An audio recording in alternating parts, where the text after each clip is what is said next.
Good morning, good afternoon, and good evening.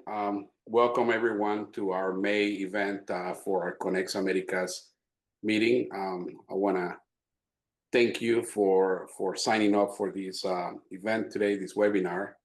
We're trying new technology. In the past, we were using Zoom webinars, and now we're using LinkedIn webinar technology. And hopefully, it's working out for everybody okay. Feel free to message us directly or use the comment section so that one of our hosts can address any concerns or questions you might have. Okay, we'll go ahead and start with the overview of Conex Americas and then hand it over to Define and Daniel to kick off the event. Again, good morning, good afternoon, good evening. Welcome to our May event for Conex Americas. We're featuring Define Joaquin, who's based out of the Bay Area. Is going to talk about B2B go-to-market strategies from market segmentation to client retention. But before we formally introduce her, I want to give a little bit of background on what Conex Americas is in case you're joining us for the first time, and a bit of our vision. So with that, I will talk a little bit about the team. I'm very happy to be part of the founding group along with Daniel Chatelain. Daniel Chatelain is my co-founder. Daniel is CEO of Pay Academy and also BayPay, two organizations that originated in the Palo Alto, San Francisco Bay Area in markets in the last 10 years, 10 to 15 years. Pay Academy is an entity that provides content and training materials for just about everything fintech. You can visit Pay Academy and learn about that. And then BayPay is a group that originated in San Francisco. We have created something similar for the Latin American entrepreneurs and sort of Latino market focused entrepreneurs called Conex Americas, where we're trying to connect Latin America and Miami specifically with Silicon Valley. So we are operating on both sides of the ocean. And we're happy to help you make connections, whether it's with Silicon Valley investors or companies and or with founders that are based in the Miami or Latin America area. Our advisory board is made up of Gerardo Bonilla, who is the Chief Revenue Officer at DOC. He's based in Mexico City and also spends a lot of time in Sao Paulo. Carol Grunberg, who is the Chief Business Officer for Juno, a very powerful enabler for merchant payments and other payments globally. Patrice Briette, the principal of Financial Strides, a consultant by trade, but also an amazing entrepreneur based in the Bay Area as well. And Victor Unda, the CEO of Oki. Oki is a Miami-based Latin American startup that has the ability to enable consumers to move money, send gifts, and buy all kinds of items on a cross-border basis. So we're very excited to have this advisory board. We're taking applications. We're actually looking for one or two more advisors. So if you're interested, please advise Daniel or myself, and we'd be happy to fill up the screen with your pictures and your backgrounds as well. With that, what are our objectives? Well, we primarily be focused on the first two, which is focusing on expertise and insights around fintech, as well as creating a platform for networking and collaboration. Our next phase is going to be focusing on some of the regional market opportunities and venture capital and funding. We're only about less than 6 months old, so this is actually our fourth event, if I'm not wrong. And we're very excited that we continue to get positive feedback from people who follow us. If you don't follow us already, please follow us on LinkedIn. Also, we have a YouTube channel, which we'll provide the link to at the end of the event, so you can access prior events there. So without any further ado, I would like to introduce Daniel Chatelain, who will introduce Define Joaquin. And Daniel, the mic is yours.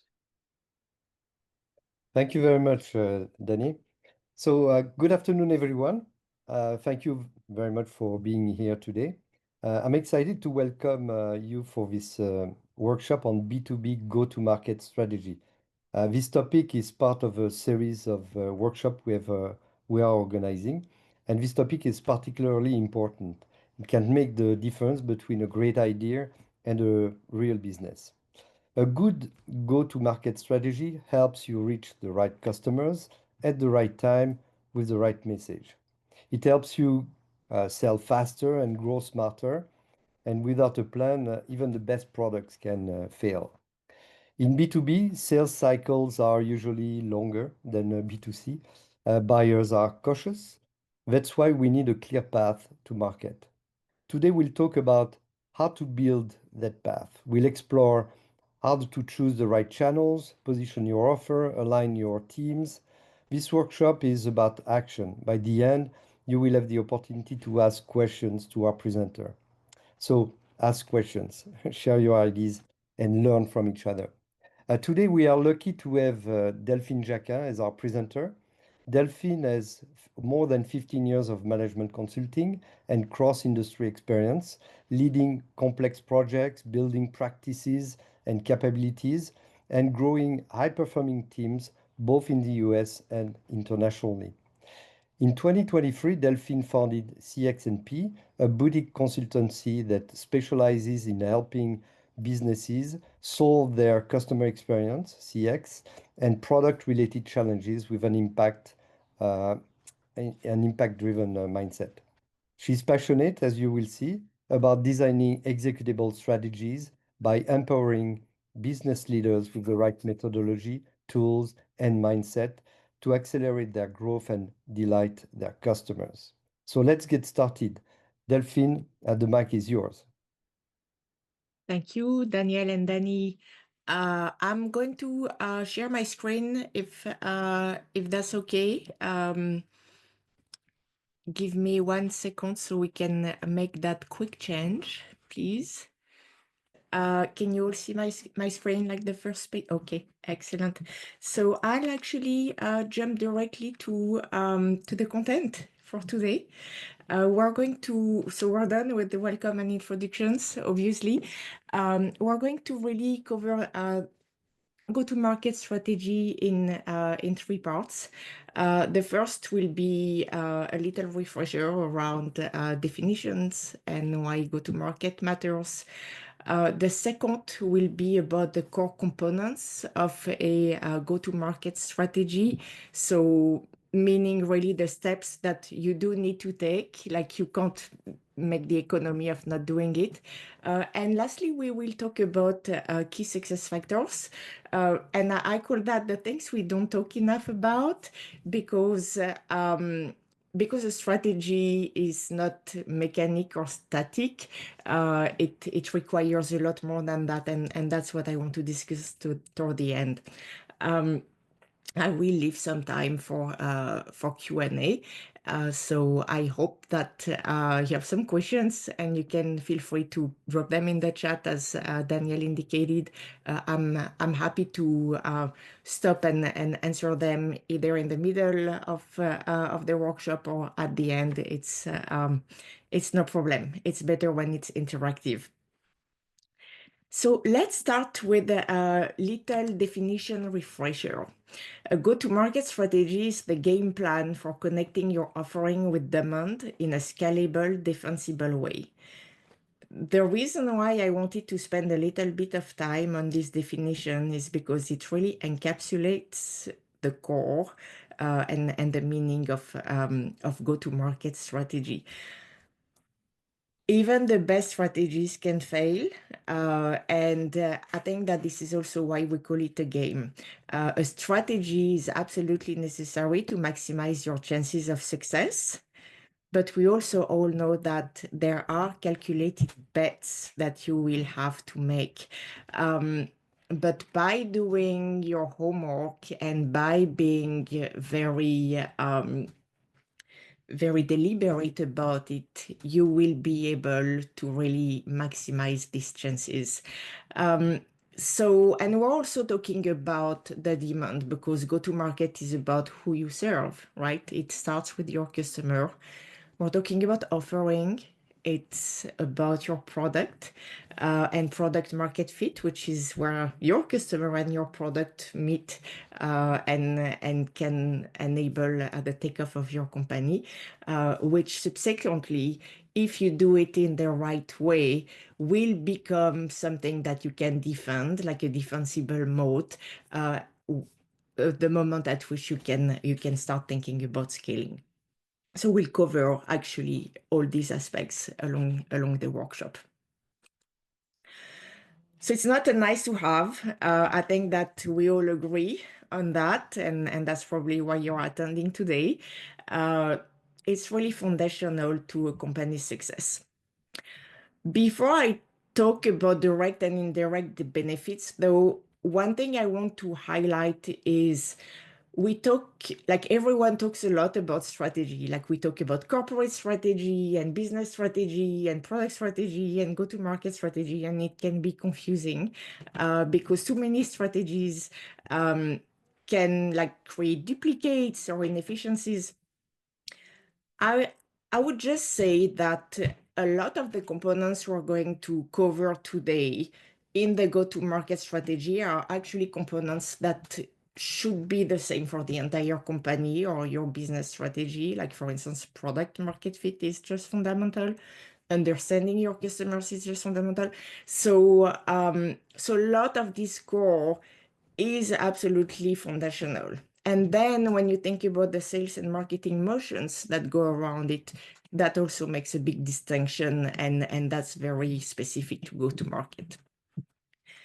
So obviously, lots of direct and indirect benefits in doing that. Accelerated enterprise client acquisitions and shorter B2B sales cycles. Today, we're focused on B2B go-to-market. Sales cycles are long. They're often multi-year deals, so you can't afford to mess it up. If you don't close the deal, you may have to wait for many years before being able to approach the same client. So that's really about streamlining everything. On the indirect side, it's kind of like the longer term. And earlier, I was mentioning the fact that having all those notions around strategy can be slightly disturbing and confusing. The reality of it is that those indirect benefits you'll get from your go-to-market strategy will serve your overarching goals, your overarching outcomes that your company strategy is seeking. What that means concretely is retention. So those customers you acquire in the direct benefits are becoming loyal, and that becomes that indirect benefit. And as I know a lot of you are from the payment industry, trust is everything. And having a very solid, well-structured approach is going to help you build your brand credibility in your target industries. So that's important. But so to give you a concrete example, and a lot of the examples today will be from the payment industry, given the audience. But like WorldPay, for instance, their go-to-market for enterprise clients emphasizes direct sales engagement, RFP responses, and customer pricing models. And then on the other hand, indirect benefits include building a reputation for reliability and compliance, which helps future deal, right? You want to gain trust. Their go-to-market also supports integration with ERP systems, making them sticky within large organizations, to say that they really become indispensable. So as a corollary, many great products fail without a go-to-market strategy, lack of product market fit, and an inefficient use of resources. And so whether we're speaking about B2B go-to-market or any kind of strategy, one of the core tenets here is, how do I maximize my scarce resources and make the best out of it? that's really the point about the go-to-market strategy. Like, where do I place these resources and win those deals? And the only thing I want to emphasize as well here is, I mean, they're all important, obviously, but I think that everyone understands the gist of it. The problem with compliance and regulatory changes in the payment industry, you can't wait to be compliant. That really starts on day one. I think that we have that like blatant example from Cash App, what happened in January with the Consumer Financial Protection Bureau claiming that Block failed to investigate transaction disputes and triggered users through their terms and services. So, so you can't make the economy of it.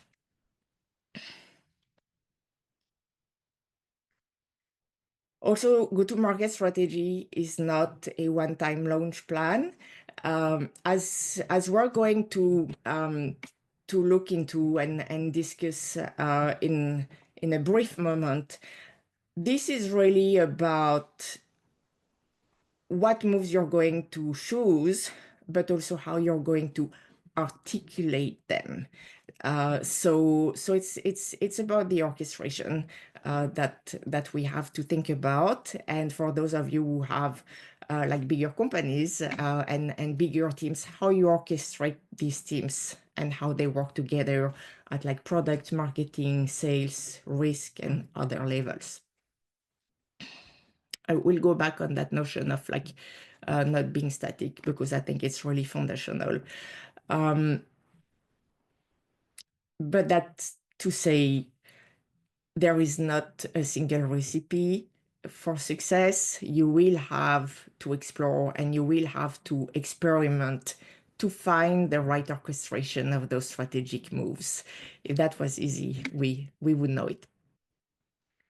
Before we delve into the core components of go-to-market strategy, I would like to take a pause though, because well, Danielle and myself and probably others are in the Silicon Valley, and there is a big hype around product-led growth.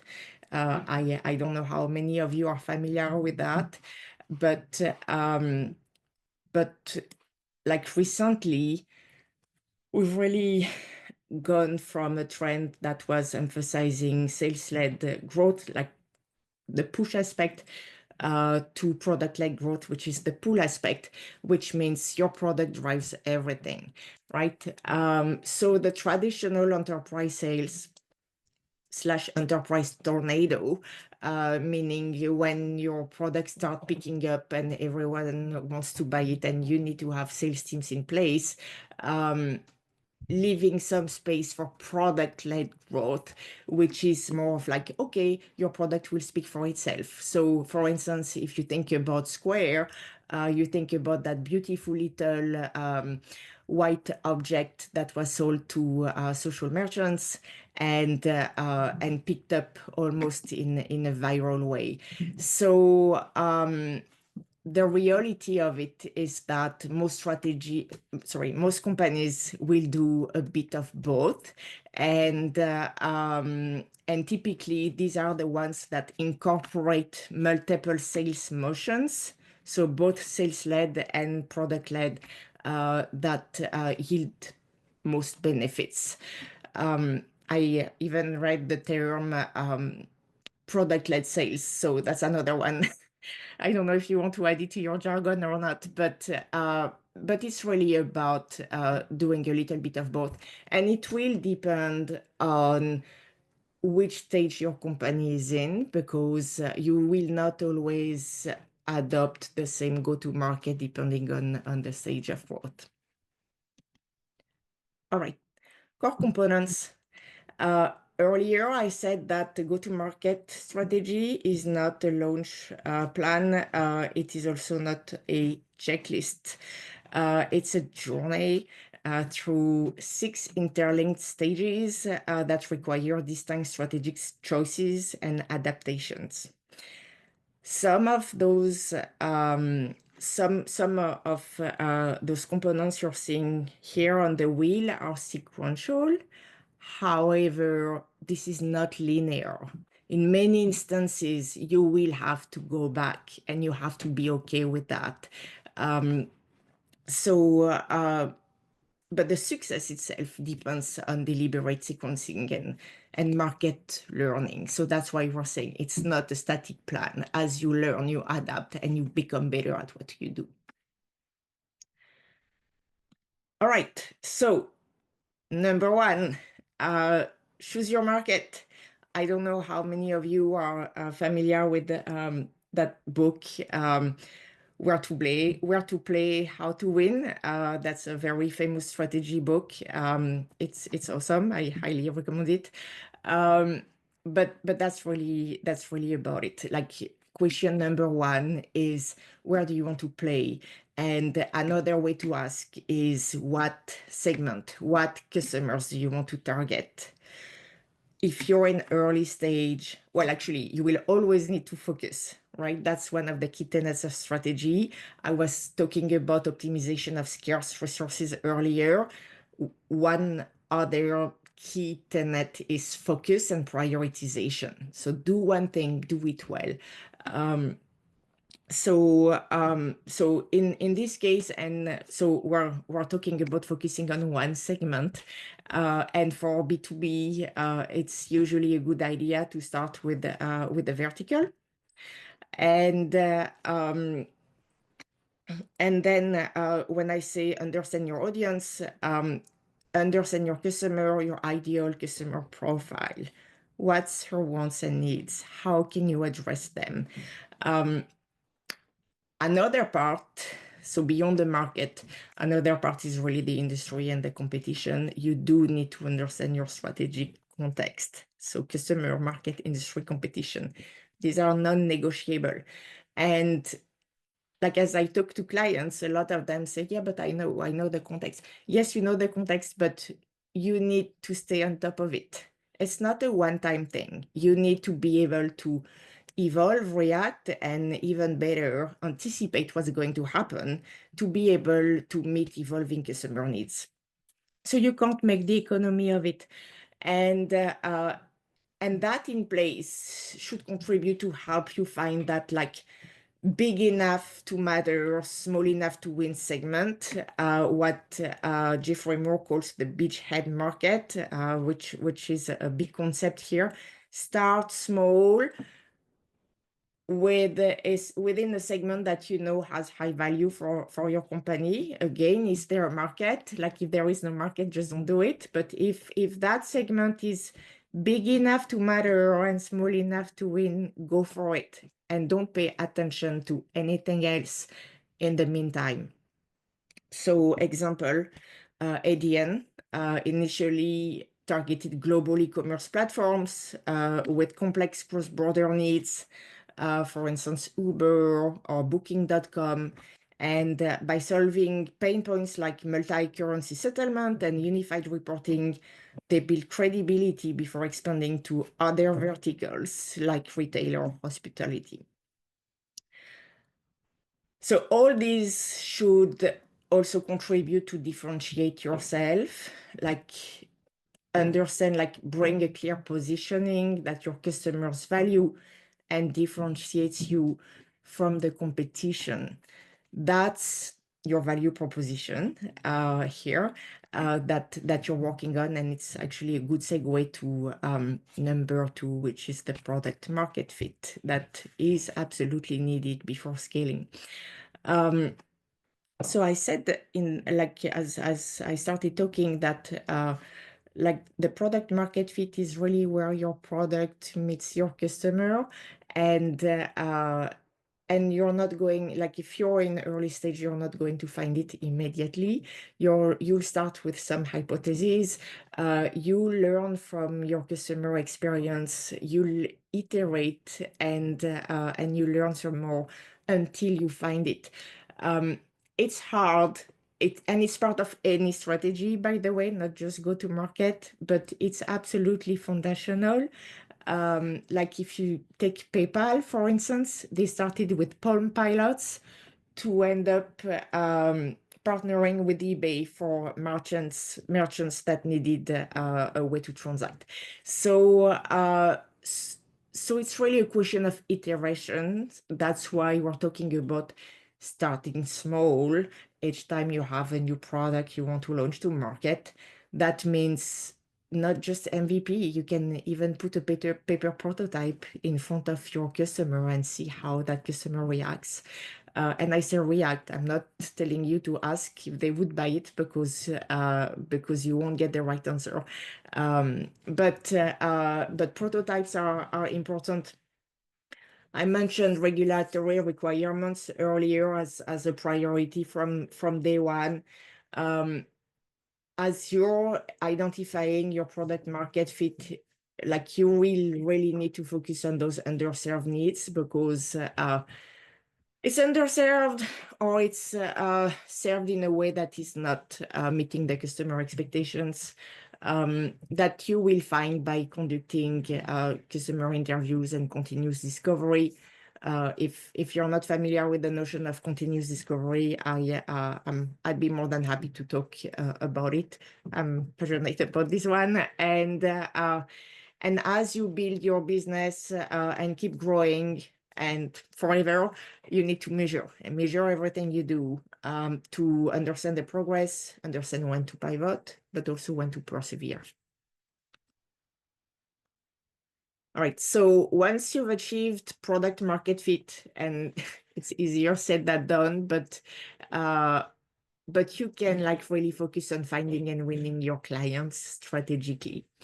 There is a ton to unpack here. And by the way, if there are like specific topics you'd like to delve into in a future workshop or webinar, I'm happy to work with Daniel and Danny around that, because these are very meaty topics and we're only scratching the surface today. But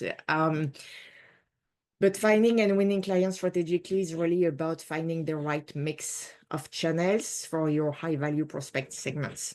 So high-value prospect segments are your beachhead, right? The one that are going to provide you with value. And in some cases, it will be easier. In some cases, your product will actually overlap with the channels, but in others, it won't.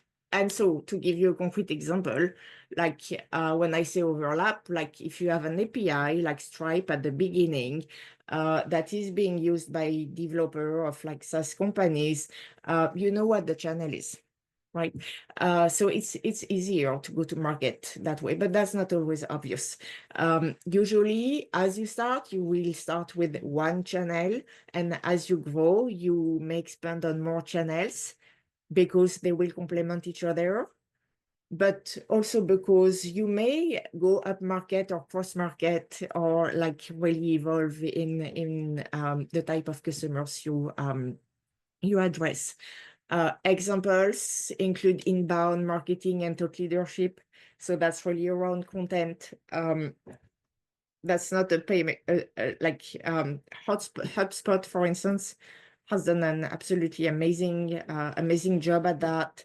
Stripe has good documentation as well. They're known for that. Another aspect is outbound sales. So you have salespeople, and part of it can be account-based marketing when like you really focus on high touch for enterprises and personalize your approach to CFOs and CIOs. I think that ADNs goes to market with like ROI calculators for those executives.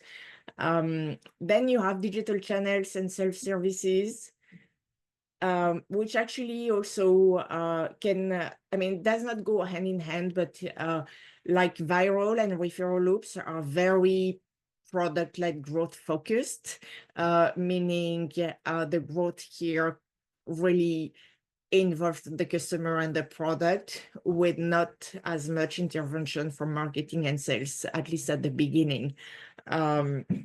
So that's a way. And partnerships, and in payment it's important. Daniel, did you want to say something?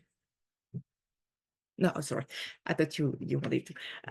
Yeah, partners, super important in the payment industry. You can think of ADN with Salesforce, but like many others, like you need the right stack, and that can be a way. But as I said, you need to mix channels, and actually, McKinsey finds that companies using 5 channels or more grow twice faster than others. So that's just a stat that illustrates the point. So once you've chosen your channels, you need to understand how you're going to approach your clients. And as I said, it's a meaty topic, so I apologize for just scratching the surface. But I do want to leave you with a few thoughts and concepts that I think are really important. And I will repeat it over and over again. Your sales people, your sales team, and everyone who's involved in the buyer's journey, especially for those lengthy B2B sales life cycle where you have a multitude of stakeholders, you need to understand the buyer's journey. You need to understand your customer. If you don't understand your customer, if you don't listen to the customer, you're not able to find that product market fit, and you may have to like go back and do your homework. Then there are a lot of different methods to talk to customers. I don't know if any of you read that book called Influence, but I mean, there are many ways to do that. I just like quoted like the challenger sale and spill models. I think that like the idea here is showing that you're of support and you understand your customer problems instead of trying to push the sale. So that's one aspect. Obviously, you will need to demonstrate value, meaning tangible business outcomes. So that needs to be quantifiable. And finally, equip your teams. I'll get back to that toward the end of the webinar, but we really see a lack of alignment between teams, which very often led to failure in go-to-market motions. Like how do we all come together and get all the right things that we need to approach our clients?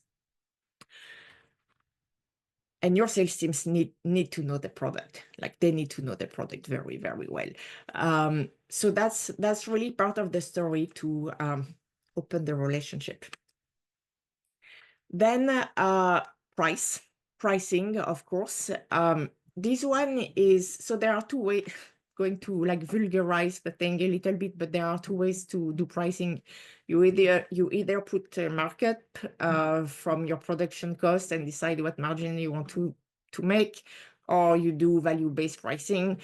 And not only in payment or B2B, we usually, I mean, as business strategists, we advise looking into value-based. So what that means is how much value is your customer perceiving from your product as your product is going to solve their needs. So that's important. And obviously, it's actually, unfortunately, not always obvious, but I'm still going to say it. You need to make sure that your customers are willing to pay for your solution. Like a lot of ideas are great, but if no one is going to buy, then it just kills your idea altogether. So that's part of it. And so that's also why I said these are sequential moves, they're interlinked. You need to think about those elements from day one. Maybe you're not going to start putting your pricing up immediately, but that may be part of all your experimentation and product market fit discussions. So so it is interlocked and it's part of the viability of the company. All right. So retention and expansion, I won't spend too much time on this one because I think that everyone knows that acquiring a customer is a lot more expensive than retaining one. What that means in essence is really aligning your go-to-market motion to your customer's journey from onboarding or even awareness, I would say, to onboarding, to purchase, support, loyalty, and advocacy. Like the touch points that your go-to-market team will have with customers will differ based on the customer journey. The reason why they're important is because to retain your customers, you need to meet them where they are, right? So it's not just having, and I talked about opening your relationship. It's a journey, and you're building that relationship, and you need to be able to answer like critical questions, like when they need you. I mentioned land and expand here. I think it's an important notion in B2B, obviously, and clearly in payment. So you land a small piece, a small contract, and then you make your way up within the company, and you expand your influence. So for instance, Stripe's go-to-market strategy, including hiring experienced enterprise sales teams and using a land expand approach, as we're saying. So they would get the foot in the door with like one team or a project inside a large company, and then prove success, like show they can do it, and send their salespeople to approach like different business leaders company wide. So I mean, like it often works that way. Last, notion of scaling.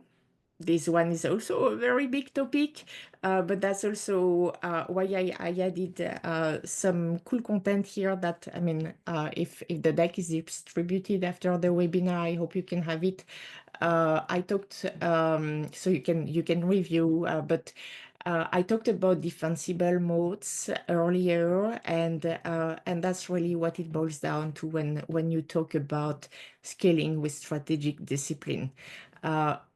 What that means literally is like being able to reinforce your competitive advantage so that others can't replicate what you have to offer.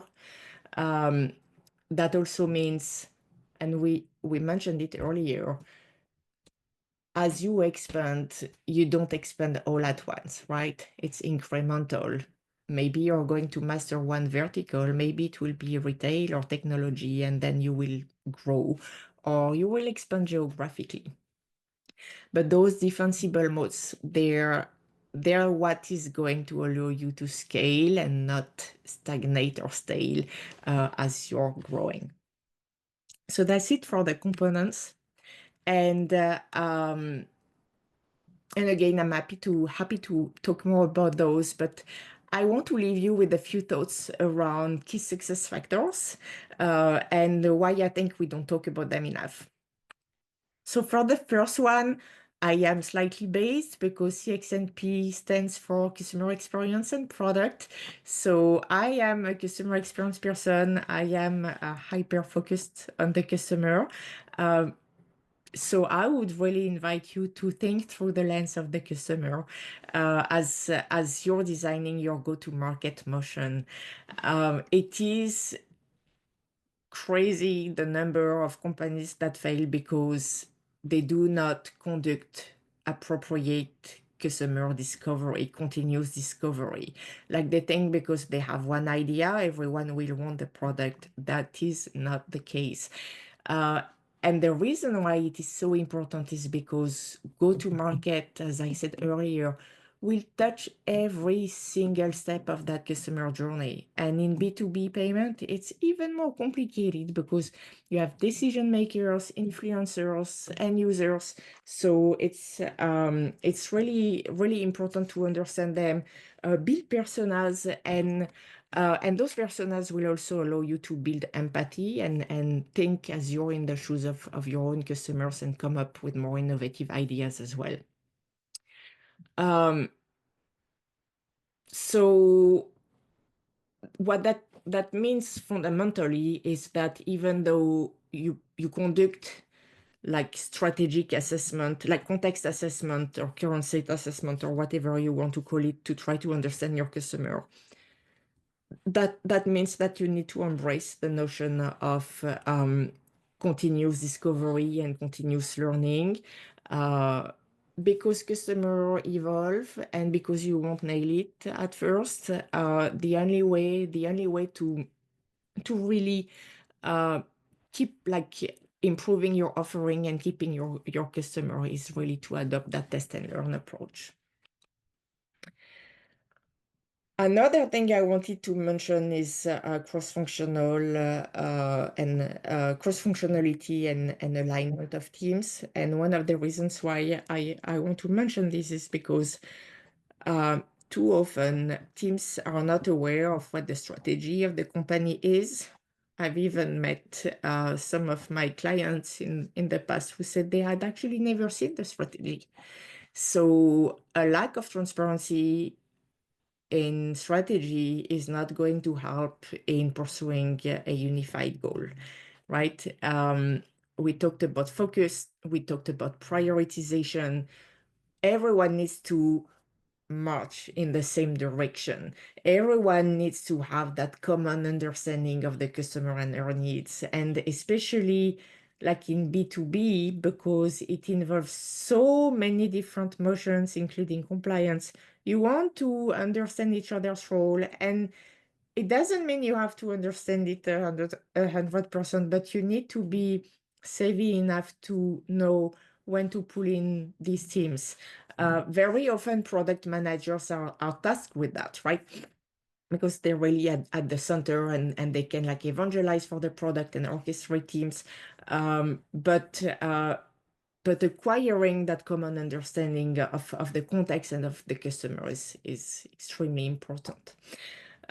What that means from an operational standpoint, because like these are beautiful words, that also means you need to work with like integrated data sets and tools. You all need to look at the same data. Easier said than done, I agree, but it does exist, and that's really important. And finally, really aligning behind the same messaging, which goes hand in hand with vision and goals, but more from a marketing standpoint. And finally, I hope that everyone has reached this conclusion so far, but I will still say it. Your go-to-market strategy never ends. It's actually a continuous adaptation. It's about continuous discovery. It's about learnings. It's about evolving. It's about reevaluating and refining your strategy to meet evolving customer expectations, regulations, evolving market as well. So it's iterative and it needs to be executed with focus. I know I said it already, but I will repeat it. And adapt with discipline and build to win. So that was for go-to-market today. For B2B, I will just leave you with that quick recap on like most of the things we've touched upon. Go-to-market is a game plan, so a series of calculated bets for connecting your offering with demand in a scalable, defensible way. So build your moat, and to do that, be focused, prioritize, focus only on one segment and vertical, integrate your choices, don't be afraid to go back, be structured, but prepare to be messy to some extent, embrace the chaos, and make sure that you can execute on your decisions. Like strategy is beautiful, but it only has value as long as it can be implemented. And with deliberate sequencing, focus, continuous learning, and discipline adaptation, you will be well equipped for the future. Thank you. Thank you very much, Delphine, for this presentation. As we said, the PowerPoint will be available for people who are interested, and we'll have also the video posted on YouTube. But before we do all this, let's move to the question, the Q&A. We have some questions from people who are attending, and I'll start with this. So when you start engaging with B2B customers, at some point you have to start talking about pricing. So when is it the right time when is it too early? And so what are the things you need to see before you start providing some pricing information? That's an interesting question, and I've heard different answers in the past, so I will just give you mine, which I think it's really important that first you focus on the problem and demonstrate value before you talk about pricing. So that's for one thing. I think that the moment you want to bring in pricing also depends on the type of segment you're talking to. So that's I think that it's important to have this in mind. I think that you may not want to talk to legal the same way you're talking to procurement. And thirdly, I think that and that I know it doesn't answer the question directly, but it still does. It would be great to get, I mean, assuming that you're B2B selling to enterprises, it's still great if you can get a sense of their existing budget. So because like you don't want your pricing to be necessarily super inflexible. Especially if you're in early stages, you will want a win-win situation. You want to make sure that you're solving for your customer's problem at the price that's acceptable for them, but also at a price that's acceptable for you, meaning if you have like a premium product, you don't want to discount yourself. So I think that taking that into account, and like, I mean, I'm telling you, I am not afraid to ask for budget to my clients. And if they don't want to share it with me, that's okay. But if they do, that also helps me customize and tailor my approach to their budget. So I think that if you have that flexibility, it can be very helpful. Yeah, thank you for this answer. So there is also something else, which is in B2B, you have many people who can be engaged in talking to vendors, and you have sometimes you're talking to the wrong people. So what is the best way to get a quick no? So you focus on the highest potential customers, rather than losing time with people who will never make a decision or who don't have the budget or the buying power. So a lot of it has to do with your understanding of the organization's dynamics. So I don't think it's a straight answer. However, I would say that sorry. So in some cases, sales teams are going to explore and find the right person. So that's one way to do it, like start talking internally and find your way. That would be the case in account-based marketing, right? When you put in a lot of efforts into understanding the account very well, you like like the sales team would put like a deck together with like the org chart and everything for you to be able to go to market, but that still takes time. So I don't think there is cutting corners possible. What I would say though is some companies find champions. So find a champion within the company that has enough influence and can start like championing your product. That's really where it boils down, and obviously, and that can be the influencer. Like I was talking about the 3 categories earlier: the user, the decision maker, the influencer. So you can start with the influencer, but maybe you already know the decision maker, and that person is also an influencer. So you can cumulate both. But mapping the company and understanding the companies is really important. And another way, but that's not so much B2B, I think. I mean, it is, but it's kind of like more universal. I think that as you're growing your company, you're going to discover patterns of like what type of buyers are usually interested in your product. And that goes back to the product market fit. Who is getting interest in your product? And as you find out about that, you can repeat that motion in a more scalable way. I'm sorry, I don't have a direct answer, but I don't think there is one.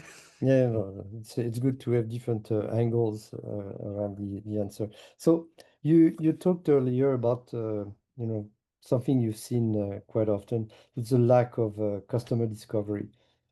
What are the biggest mistakes you see companies make when going to market? And one remark from Patrice in a question in the comments was that should entrepreneurs keep a detailed post-mortem file of failed sales call to learn why certain prospect did not buy? So I think it's yes to all. Now I also understand that not everyone has time to write postmortem. However, I would say that in general, after you've conducted discovery sessions, and what I call discovery, it can involve a multitude of research approaches. When you do like that macro discovery at the beginning, you may want to use like surveys, but at the very core, I think that continuous customer interviewing is probably the most important of all the methods. So that one, but then there is also customer analytics, web analytics, observation, your review, your social listenings. I mean, there are tons of ways to collect that research. Usually, after having done that, it's good to sit down and not only capture the feedback, including like what you're calling failure, and we can also call learnings, but also share it back with the rest of the team so that everyone understands that and that you're not the only one to learn from it. So yes to postmortem. It doesn't, I just want to emphasize, it doesn't have to be a heavy process that slows you down, right? And in terms of common mistakes, well, I know that may sound trivial, but a lot of companies don't even try to interview their customers, their potential customers, or before going to market. They don't put a prototype in front of their customers. A lot of them think that there are many customers that are like them, or they interview friends and family who are not giving honest feedback. So there are some key principles, and in B2B specifically, it's great if you can build a customer reference group of a handful of customers, maybe 5, who have a skin in the game. They're ready to pay for your product. You don't do that for free. That's also why I am not super inclined to give incentives when I conduct interviews, because you may get biased answers, and get those reference customers to tell you the truth, right?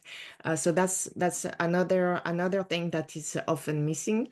And it's like, oh, I don't have the time to do it. Well, if you don't have the time to do it, you're taking the risk of making a very costly mistake, because the more advanced you are in development and the more expensive it's going to be for you to change things. So you need to interview early and often. And another thing is one-time interviewing. Like, people think that they've interviewed once, so they don't need to do it again. No, it's a continuous process. And the last thing, and I can't elaborate on it now, but I think it's super important to highlight it. I mentioned it earlier. Do not ask your customer, because like some teams do the work of going to the customer and talk to the customer and interview the customer, but then they ask the wrong questions. And that's a very common mistake. So they will be, oh yeah, but I did interview yeah, but you did not ask the right questions. And so interviewing customers is about like 70 to 80% listening. So that's already by principle, you're not talking a lot. And it's certainly not about asking people if they're going to buy your product.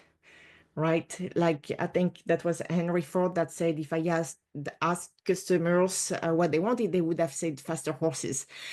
So the point is understand the problem very well, but then that's your job to develop the solution. You should not ask the customer to build a solution for you or have that idea.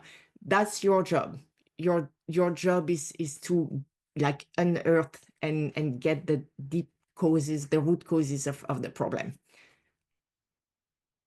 Yeah, thank you for this answer. So, you know, there is another book, you mentioned several books earlier. There is another book that I like very much on strategy, which is Blue Ocean versus Red Ocean. And uh, when you have a market which is very mature, and I'll get an example of a company that succeeded. It's Vector .ai, Sector.ai, sorry, which is providing tools for developers to develop their own software. So the software development industry is very mature. You have GitHub that was acquired by Microsoft, and so that's giants compared to a startup. So what's your advice for entering a market that already has a strong competition? Well, that's certainly harder, but most of them have a strong competition already anyway. I think that and I'm afraid the answer is not going to be satisfactory, but like get your angle. And what I mean by that is you don't necessarily need to have a new idea. Yeah, it's great to have a new idea, and if you have it, this is awesome. But you can offer a new way to do things. So what I mean by that is, can you get them the same thing, but maybe for less? So in this case, you would be competing with price. And that doesn't mean that you do something necessarily totally different, but you scale your operations so much so that you're able to decrease costs. So that's one example. So I think that like a mix of innovation and finding a different angle is really what it boils down to. But as I said, there is no miraculous answer. I think that the key is really understand the problem, iterate on the solution, and experiment on it before you move on to something else. I think that's like really the key. Start small. Okay. So there is also another question on B2B, which is important. It's uh, how do you decide between using direct sales versus channel partners? Mm. Um, I think that it really depends, but like when you think about industries that involve a lot of buyers, like in payment, and that require a lot of third parties, you may start thinking more about partnerships than like other types of channels. I think that partnerships are great for that. They can also be interesting if you feel like you actually don't necessarily want to scale the company, but you want to sell it. So think about how your offer is complementary to others. I think that these are ways to do that. But when you think about cross-border payments, for instance, you do need those relationships and partnerships to work usually.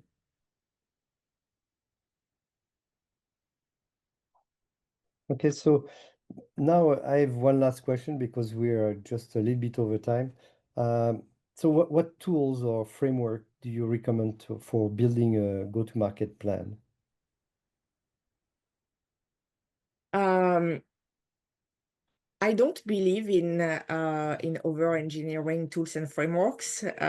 Like one of the big tenets of one of the goals of CXNP is also to make strategy accessible to everyone and avoid jargon. So I think that literally, if you get in a room and start brainstorming with Post-it and Sharpies, it will be enough to start with. Now, if you are at the very beginning of the process and are looking into building your value proposition and product market fit, I am a very big fan of Strategizer. They have amazing templates. I showed one of them on the deck on the value proposition, the product market fit. I've used them many times because it helps you organize your ideas. They also have great business model canvas. And so that's for one thing.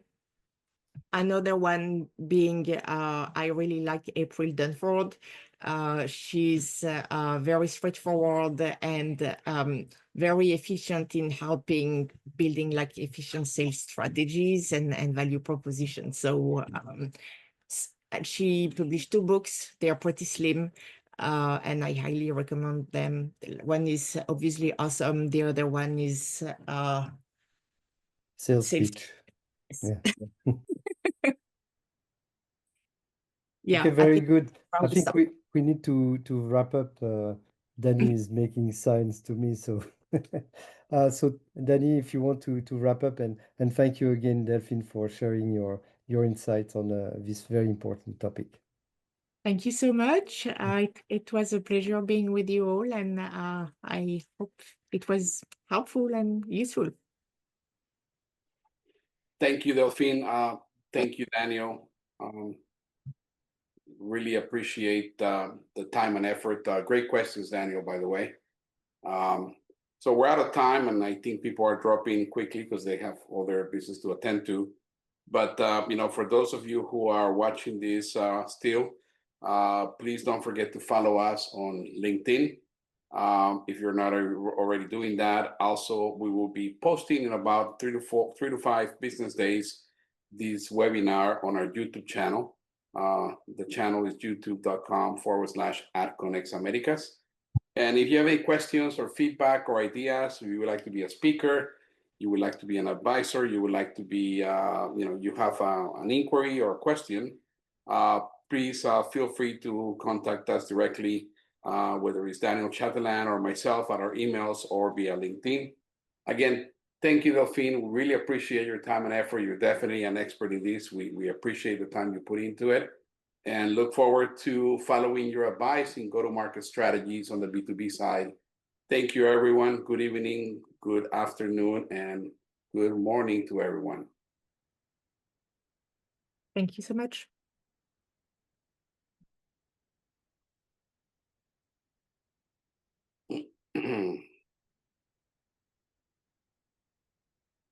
You ended the live stream? I ended the live stream on the Perfect. LinkedIn, and now I'm gonna stop the.